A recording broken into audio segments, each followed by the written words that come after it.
Lecture 2, as we get started here. I need to go back a sheet.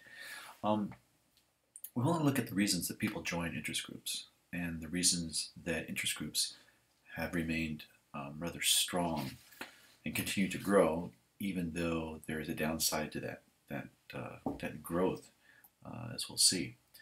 Now, there are lots of reasons that interest groups have grown. I've listed 10 here, and I'm going to explain each one of them as we look at these 10. Now, de Tocqueville, when he visited the United States in the 1830s, noticed that Americans loved to join groups. And again, it could be barn raising, it could be something based on the guilds of the old world, which of course is Europe, but they join groups. And we see that propensity to join groups continuing to be amplified throughout the 19th century and out into the 20th century. The growth of groups, therefore, is predicated on things happening, either culturally, politically, the population itself. There are lots of reasons that interest groups grow. So we'll look at some of these, and that's kind of what follows the propensity to join groups. Now, economic developments, both positive and negative, can be the spur to joining groups. So in the 19th century, after the Civil War, the Grange, which in a sense helped establish the Greenback Party and then the Populist Party, was a reason there were farm problems. We were very profound in being able to raise lots of crops, but that led in the cycle of supply and demand to an oversupply of, let's say, wheat or corn.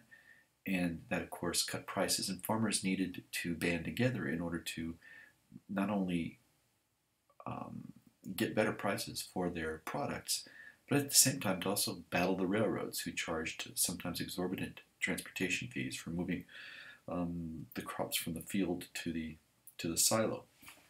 And so economic developments in the 19th century led to that, and we see that continuing into the 20th century. People who feel especially disenfranchised will join groups. So, for instance, we see the SEIU, which is the Service Employees International Union, pushing for the $15 an hour minimum wage for fast food workers. That's in a way it's a modern example and a current example of what interest groups try to do, even though there is not widespread support for that kind of jump in the minimum wage standard. Then the third thing is government policies. And whenever the government creates an agency, so let's look at the agency that was created in the 1960s, the Environmental Protection Agency. It creates an entry point for interest groups. And if we go back to the Roosevelt administration, we see that that's extremely true. It starts there. The CCC, the NRA, created groups that wanted to be at least, if not part of the action, at least get part of the pie, so to speak. So these groups deal with these agencies because when they begin to benefit from the establishment of the agency, then they want to protect that status that they have. And consequently, as we'll see, that promotes interest group growth. Excuse me. Then there's the diversity of population. We have countless social, racial, economic, and geographical cleavages in our American society. And each of these groups wants their voice heard. They want their gripes taken care of. They want to promote what they feel is right about them. They want to minimize what they feel is wrong about them, etc., etc. But the diversity does bring about people joining groups to promote causes that are important to them. Fifth is the diffusion of government. Remember, we have a federal system, and that means we have entry points at the local level, at the state level, and at the federal level.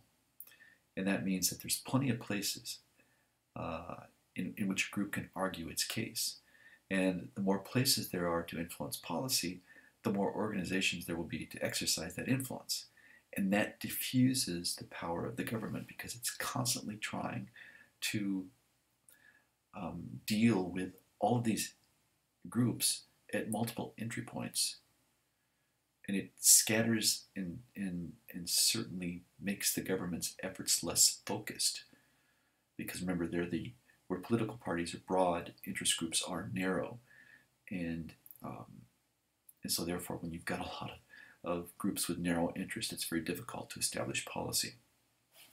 The next is the weakness of the political parties, and perhaps, this is a big one, guys, perhaps if the political parties were stronger and they were able to get things done, there would be a less need for interest groups. But what's happened is that the parties themselves are unable to get things done.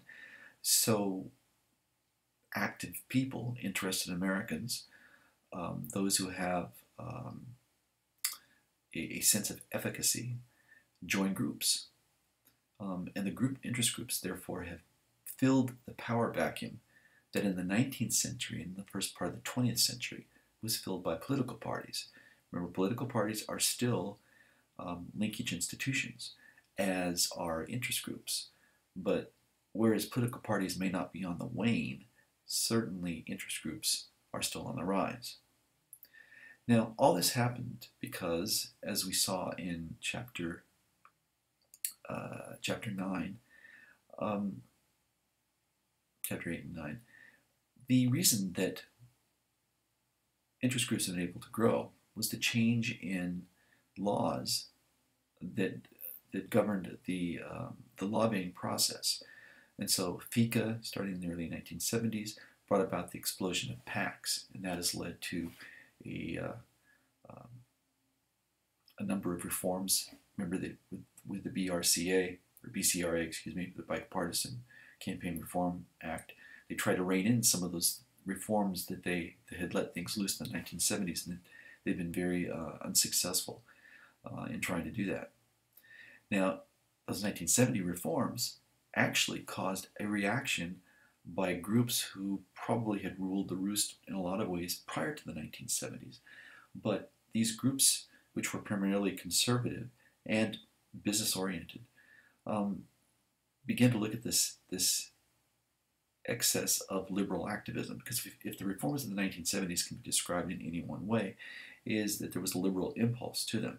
But the reaction to the reforms was a conservative backlash to those excesses of liberal activism in the 1960s and 1970s. And these groups, these conservative and business groups, wanted to have their say too. There's a saying that comes out of that time: when the government starts dictating to you the size of your toilet seats, you better get someone in Washington to cover your ass. It's very descriptive, but it's very true. They realized that the power was flowing to these new groups, and if they were going to mount an effort to regain that power, then they had to do it better and adapt to the new rules that these new groups were playing by. And that's exactly what they've done. Now, in 9, interest groups spawn interest groups. And what that means is, when one interest group is formed, almost always another group forms to counter it. So the 900-pound gorilla in the room, as far as interest groups go, is AARP, the American Association of Retired Persons. And because of their push for some liberal laws, there is now a counter AARP group, which talks about their conservative aspects and the things that they believe in. And the AARP has lost some of their membership to that new group, because the AARP, in a lot of ways, was trying to be, everything for everybody. And that's when you begin to see some competition rise, because those people no longer feel that the organization that they've joined, the AARP, represents their interests. They find alternatives to that interest. And then technology. The interest groups have used some of the same techniques that political parties have used. They use computerized mailing lists to solicit funds. They use communications media. They have media consultants, you name it. They've been able to use technology very effectively to grow their organizations. Now, let's look at the reasons for joining interest groups. First and foremost, we have to look at the rationality of joining a group. If I join a group or you join a group, we probably won't make much of a difference. So it takes lots of people joining a group in order to change that dynamic. The biggest problem that interest groups have is that that person will probably receive the benefits from that group anyways. So for instance, an elderly person joining AARP will benefit from the group's lobbying efforts, whether he or she ultimately joins AARP, or they may join it and then let their membership lapse after that first year because they don't see that there's any difference in belonging to the organization or not, because they're going to get the same benefits anyway. And we call that the free rider problem. And that means with a free rider problem that you have to offer groups incentives in order to get them to work. Now the free rider phenomenon is very interesting.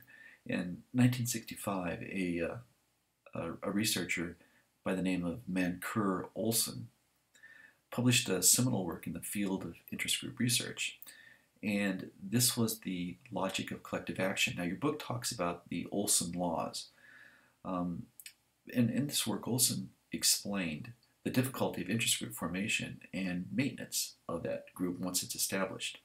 And the primary obstacle to interest group formation, according to Olson, is a phenomenon he described as the free rider problem. So that's where we get the moniker free rider, is from his research. And the free rider problem, again, as he describes, was the tendency of potential members of an interest group not to join a group if they can receive the benefits that the group seeks without having to pay the price of membership. So you might get, let's say, you might think about joining the Consumer Union, which puts out Consumer Reports magazine. But then you think to yourself, I can buy it, or I can find it if I want to look at it without joining the group, without realizing, of course, that it's your membership dues that help pave the way for the group's success. Now, Olson went on to explain that small groups that pursue narrow material benefits for their group members, like lower taxes for a specific industry, were least likely to feel the negative effects of the free rider problem. In contrast, groups that pursued non-monetary goals for the benefit of the general public, AARP, Consumers Union, and for things like clean air or clean water, were most likely to face significant problems related to free riding. So Olson's work challenges the theory of pluralism, which suggested that that interest group formations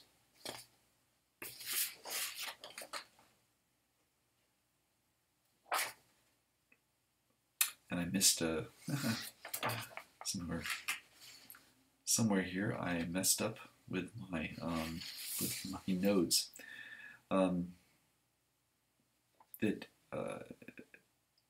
Which suggests that group formation. What we're talking about here is pluralism. You have all these groups that are bantering with each other, in competition with each other, and but what these groups may lack ultimately is the intensity of presenting to society how they feel about the issue. And so we know that interest group formation under the old way was easy to accomplish, and that existing groups were a mirror of competing interests in society. But that's not necessarily true. So again, Olson's work challenged the theory of pluralism, which suggested that group formation was relatively easy, and that existing groups were a mirror of competing interests in society. It's not nice and clean like that. It really isn't. And it's very difficult for many groups to get established. Money is the problem, intensity is the problem, and that provides some really big challenges for lots of interest groups. Now, I just mentioned when we were describing Olson, the thing called material benefits. And material benefits are something that is tangible, that you get when you join a group. Material benefits are an incentive. And so material benefits would be the newsletters, would be t-shirts, would be mugs, would be magazine subscriptions. So for instance, I've been a long-term member of the Nature Conservancy. One of the things that I like about the Nature Conservancy, which uses market instruments to work on providing a better environment, is I get a really nice magazine. And I enjoy that. It's one of the things I look forward to. So for me, it's a material benefit, and I don't mind spending the money every year on renewing my subscription. But I don't go overboard by giving them more money than what the subscription asks for. Now, there's also something called a purposive benefit. And a purposive benefit is simply this. It's the satisfaction that a person gets from having done a good thing in joining that organization. So you join Greenpeace, you join the Sierra Club, you help clean up the environment, you run in the cancer races. You wear pink and do that. It makes you feel good because you're helping raise money for fighting cancer. And that's a purposive benefit. It provides you satisfaction. But then there's also a solidary benefit. And that means that you enjoy a social benefit from joining. So you join an organization with other like-minded people. You join an organization, let's say, that's pushing for more bike lanes. Everybody rides a bike. If you're a man, you see a pretty woman, and suddenly, you might be dating, or you're going out, you're meeting a whole new group of social equals with similar interests, and you feel good about that. But that's different from the purposive benefit. The purposive benefit is you're doing a good thing. A solidary benefit is that you have perhaps increased your social group that you belong to. So those are the three types of incentives, and you have to know all three of those. So now we have to ask ourselves then, why are groups successful or unsuccessful? And that's also kind of an interesting dilemma for groups. When you get too large, you begin to lose cohesiveness. And we know that small groups, because of their size, are easier to organize. When you have hundreds of thousands of members, it's much more difficult, and you're nationwide, it's much more difficult to get organized than someone that is perhaps local or regional in focus and is small in numbers. You're just more focused on your goals more than anything else. And when you get to be a larger group, you think that strength is going to reside in your size, but that's not necessarily true. We see that consumer groups have had very much of a difficult time in getting significant policy gains because much of the population, or most of the population, doesn't belong to your group, but they're going to benefit anyways. It kind of dilutes your power. In groups that can provide selective benefits, sometimes overcome the problem. And that, I think, is one in which, if you're focused on just curing cancer, you can overcome that problem. And especially if you're, let's say, you're providing an effort to cure breast cancer or multiple sclerosis. When you're really, really focused, you can overcome those, and you can get very big, and you can overcome those problems because you are narrowly focused. It's when you broaden your focus that it becomes much more difficult to be successful. So let's look at some of the factors as we wrap up as we wrap up this second lecture. And we have to look at this dilemma that that interest groups have. You know, what are the strength factors that make them what they are? Well, first and foremost, there's size. Again, more members means more money, more votes. AARP is an example. It's number one. Following right on the heels of AARP, at least in money, is the NRA, the National Rifle Association. And also the problem with size is that more members also means greater cross pressure among members and less focus. AARP is a really good example of that. Look at the NRA, very specifically focused on 3 or 4 things: protection of the Second Amendment, and just a couple of other things. AARP is focused on a wide variety of issues that deal with the elderly or anybody over 55. The problem is, not everybody in the organization suffers from the same things. So a 55-year-old who joins it is not concerned about having his or her license taken away as 80-year-olds are. And so, while the organization perhaps is fighting in certain states to make sure that a person's license isn't taken away when they reach that advanced age, a 55-year-old is going, why do I care? Why aren't we focused on other things? And so size is a problem. Spread is a problem that's very close to size.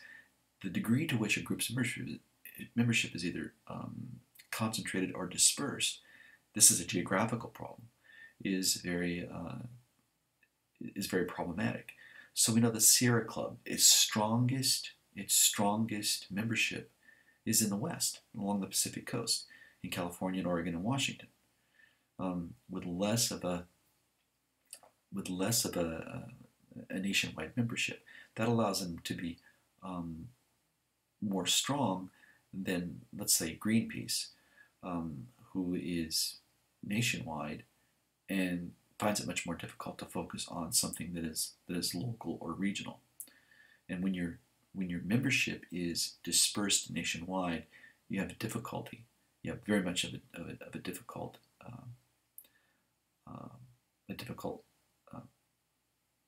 performance in getting your organization to be effective.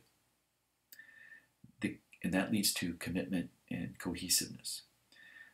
There are reasons why people join the group.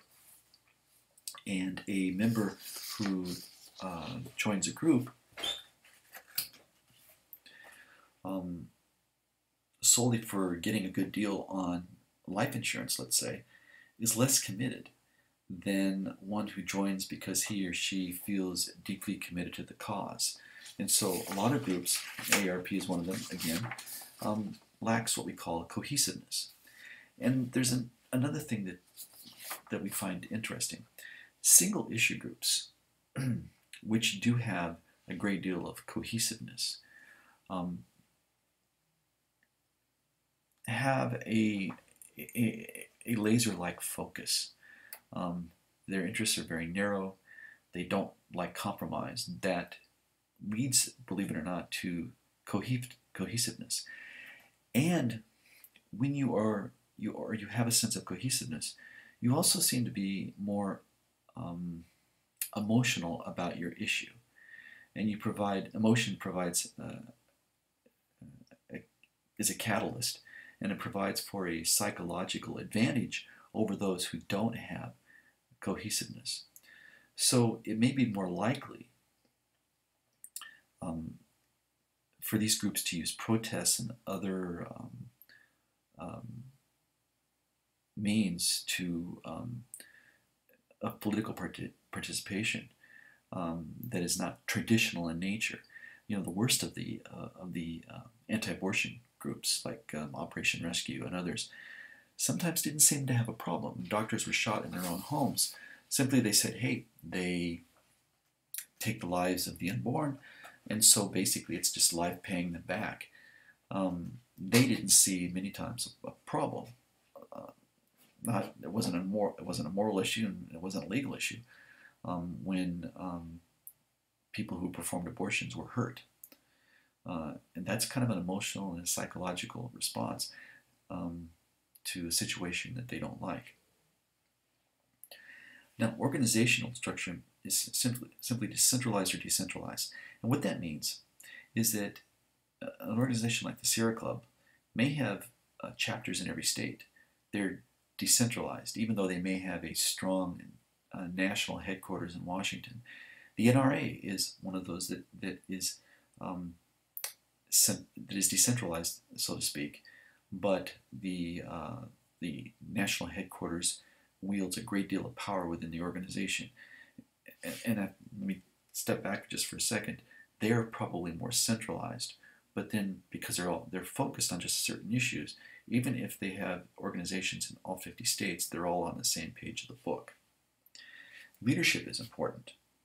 We know that those who can perform effectively in boosting the group's cause in media are much more likely to push the group's positions along over someone who isn't effective in media in particular.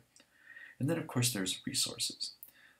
Resources are money, their expertise, their reputations, their connections.